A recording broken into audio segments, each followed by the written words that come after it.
Hello, everyone. This is Peter Wash. I'm the National Director of FEM Foundation in Christ Ministry, Nigeria. I am married with to one wife, and we have 5 children. And we also have 3 grandchildren. Well, let me start first of all by introducing how I came to know the Lord. Actually, I came to know the Lord. Though I was born in a Christian family, I do go to Sunday school, and I was growing up with my parents, and I learned so many things. But later on, when I grew up a little bit, I started joining friends when I went to secondary school. So I was introduced to girls, and that made me to become a wayward child, looking for girls, sleeping with them, and I couldn't even continue with my school. So I dropped out of school, and I came back and stayed at home. And I was thinking I would just end up becoming a farmer. So one time, my friend, who we happens to be in the same school with, came and talked to me about why can't I give my life to Christ? And I said, no, I feel like until I stop sinning before I will give my life to Christ. Because I was not, I can't even stay without a day without sleeping with a girl. So I felt, no, that is not really a good thing for me. So he told me, then why can't you marry? Then I felt, oh, that will be the nice option. But before I married, they said, no, you can't go into church marriage. You are not a Christian. So I felt, okay, if that's what you want, then I will join the baptism class. And then I was baptized. And then I got married in the church wedding. But my lifestyle did not actually change.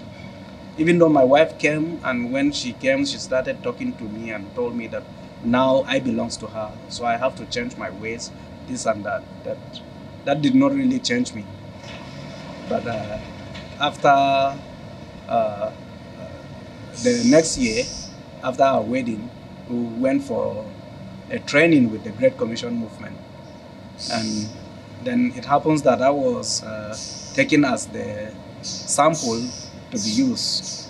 So that really made me to become so interested in what we are being taught about. Then they asked me about giving my life to Christ. And the person who was leading us in the training told me that I must mean what I'm saying, because God knows my heart and I cannot deceive him. So that really shook me, and that was the moment I prayed to receive Christ in my life. And that was the turning point of my life. I started coming back home, and I started witnessing to some of my friends and sharing the 4 spiritual laws with them. And then they were surprised to see me. When did Peter started preaching? And that was really the beginning of the turnaround in my life. So one of those that were discipling me, Annegret, she will come to my house, sit with me, talk to me about how to grow in my faith. I still remember one of the verses she uses was 2 Corinthians 5:17. And she uses that if anyone is in Christ, he is a new creature. Behold, the old things have passed. And she uses that to talk to me that what do I understand by the old things. And I told her my way of life that I used to live before I come to Christianity. And she talked to me that now the Bible is looking at me as a new creature. So I need to really change my ways so that I will prove that yes, I'm really a new creature. That really began to change my understanding of Christianity. So every time she will come to me and talk to me and encourage me about how to continue the Christian life.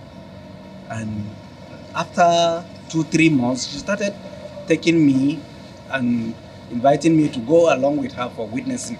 And that was really something that I have never thought I will become somebody that can witness. So we will go out, even in my neighborhood, I will go out house to house to evangelize. And then when she comes, she will take me around for the follow-up. So we'll go back to those people that I have talked to or witnessed to within the days. So that was really the time that people started seeing me, that I'm really becoming a changed person. So that was really a turnaround in my life. So 2-3 years after that, then she invited me to join the Jesus Film Work.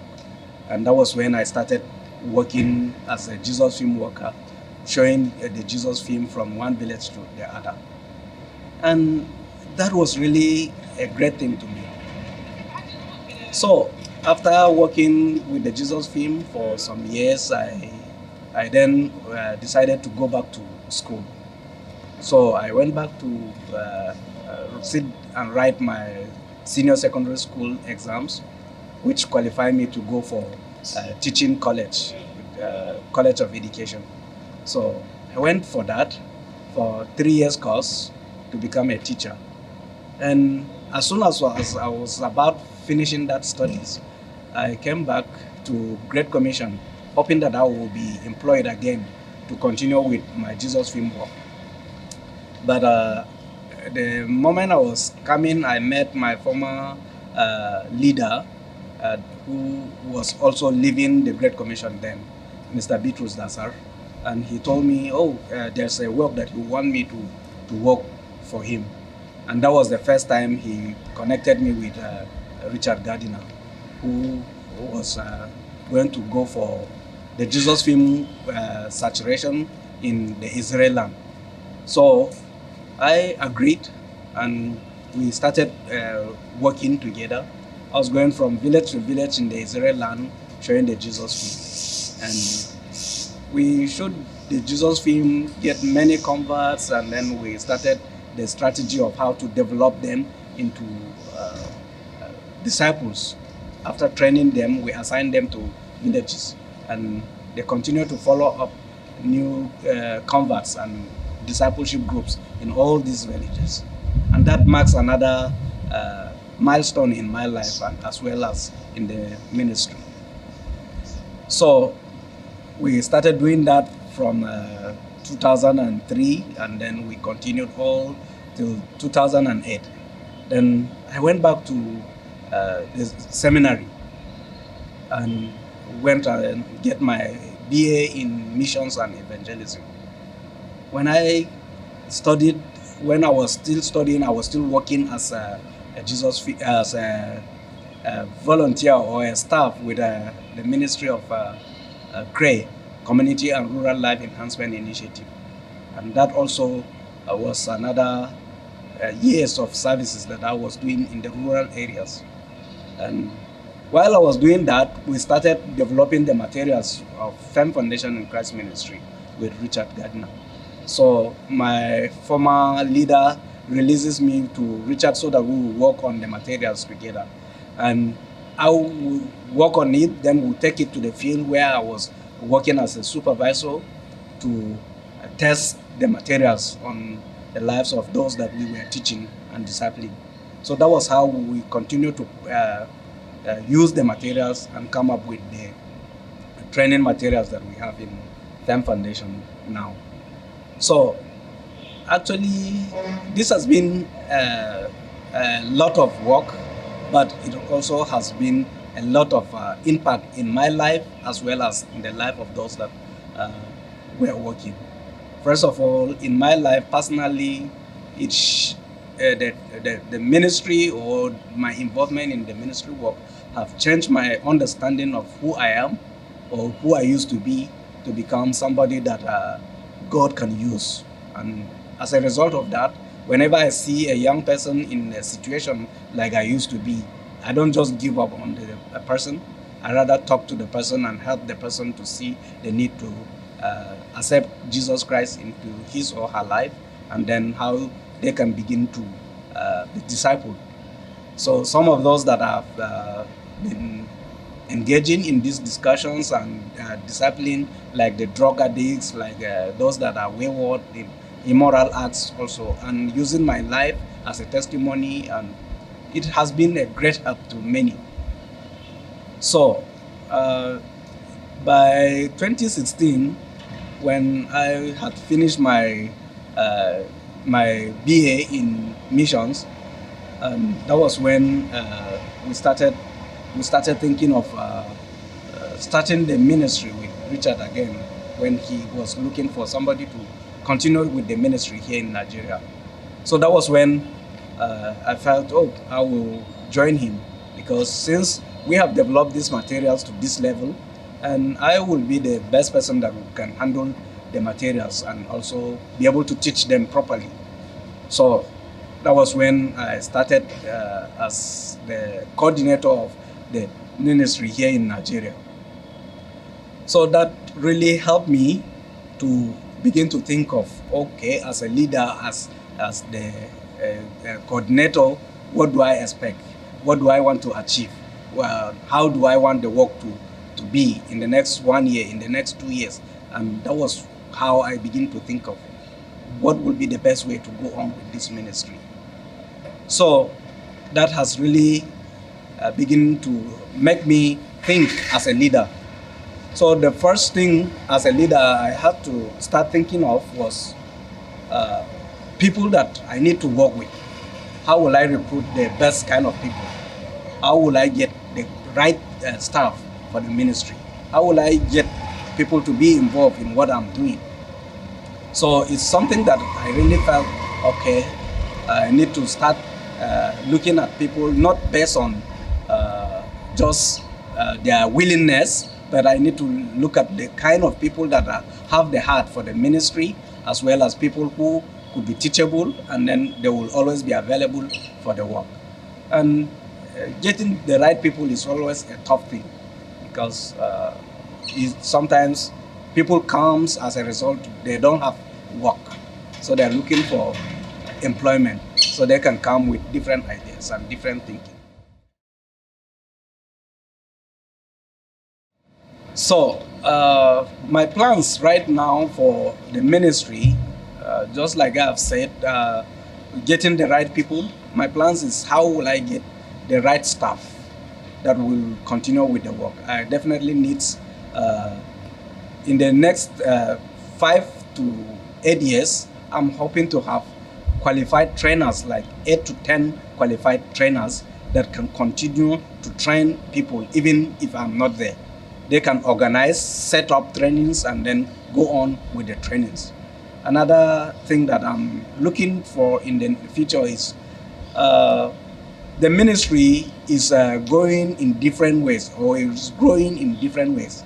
The MBB sector, which is growing indeed, and we definitely need a reliable person that, if possible, that we can train him, be it in his school, or somebody that we can train him to become a staff with us, which he will become a full-time staff as a staff that is handling the MBB section.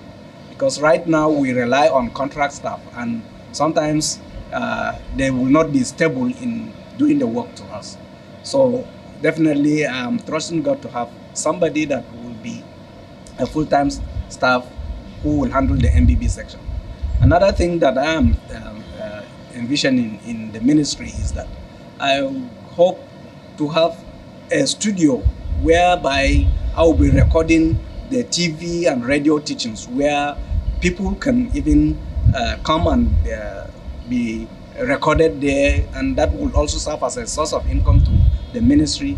But for us now, what we do spend on the recording of every TV and radio episodes is something that is running into millions every quarter. So we do spend over $1 million in that aspect. So it's something that I'm hoping that if we can get the cameras or the studio, then we can set that up and begin to do that. Another thing that I'm looking for in the next 5 years or so is that the training materials that we have, I intend to have the training materials in such a way that, yes, if possible, we develop the extended materials whereby after the normal basic follow-up, what else? How can we connect the people to the major ideas and topics of things that they need to know before they go into discipleship proper? Then we need to also develop the materials on the drunkenness, the materials on idolatry, and then immorality. These are aspects that I feel like, yes, people needs to know and needs to have the knowledge of what they need to know about that and how they can overcome these aspects. By the time we begin to do all this, it's going to be something, the ministry that will be moving forward. And well, the last thing I hope to see in the next 5 to 10 years also is that where we will have a permanent office instead of staying in the rented apartment. And that is something that I'm trusting God that in the next 5 to 10 years, if the ministry will have that, it will really be another stepping stone for the ministry to really continue.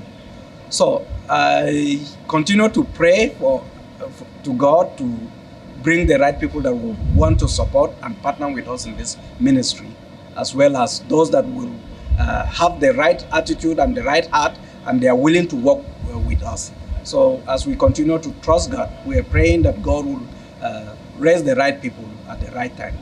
So thank you so much for what you have been doing and how you have been supporting.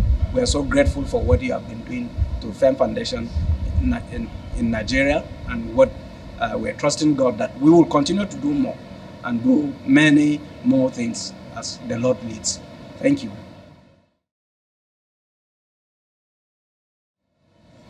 Another thing that I'm hoping for and trusting God for in this ministry is that just like the way we are organizing conferences here in Nigeria, I hope to see other African countries and even beyond Africa organizing conferences where we pull Christians together and we train them, we equip them on how to reach out to the Muslims as well as to other unbelievers. And we are trusting God that it's going to be a strategy that other African countries will adopt. Maybe in areas that when we train people, they march out in the street or in the city capitals, then people will know that, yes, these are Christians. And it's really something that they would love to join. So I intend to see the training moving even beyond Nigeria, the training that there are other African countries that needs the training. They don't even have the materials for follow-up, and they are looking for the opportunity to be trained. So these are things that I'm looking forward for how we can begin to move beyond the Nigerian soil. So I'm trusting God that this will be the other areas that the ministry will expand into.